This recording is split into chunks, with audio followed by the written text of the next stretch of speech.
This is a style of meditation for Monday of Holy Week, based on the reading from John's Gospel.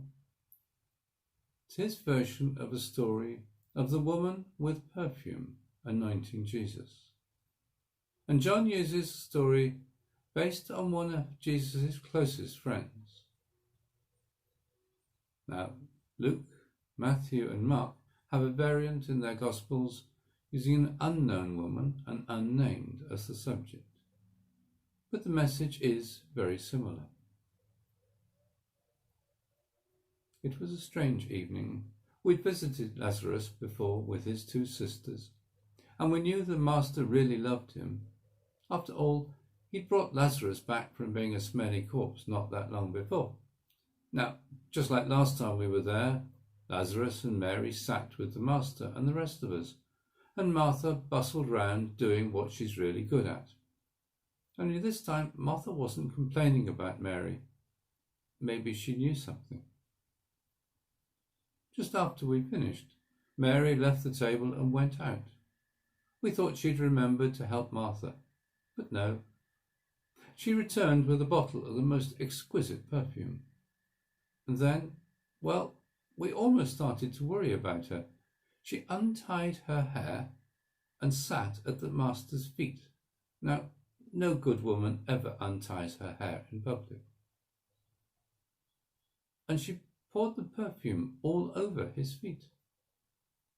Now, that's really going too far, and you wouldn't do it in public, except you might do it in private. Well, you know the sort of thing I mean.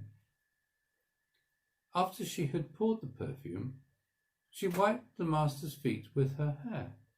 It was totally mesmerizing, and the scent rising from the perfume was just wondrous. It's the sort of thing you never really expect to watch. And the Master didn't object. I mean, he's a great teacher. He knows the law. He should know how we live and how it's supposed to be. And you don't touch a women who are not family, and you don't let them touch you ever. How on earth could he accept such a disgraceful act? But the Master just looked at her in that way that he had. We had seen it before with Mary from Magdala, who'd now joined us, and Peter had wondered aloud sometimes why the Master had never been married, because he clearly did like women. I think it was then that we all understood what the Master really meant to Mary, but really that was going too far, and we weren't too sure what Lazarus and Martha would be making of it, and they wouldn't be best pleased. Just then Judas went and spoiled the moment, getting all het up about the waste of money, just pouring perfume over the Master's feet. He didn't understand.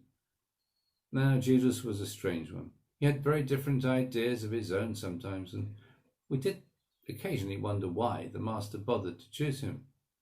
This time, Judas was banging on about giving the value of the perfume to the poor, which did seem a bit strange because we'd all given up perfectly good jobs to follow the Master, and we weren't actually rolling in it. But the Master just told him to pipe down, and then he said something about it being a preparation for his burial, that Mary understood, and we didn't.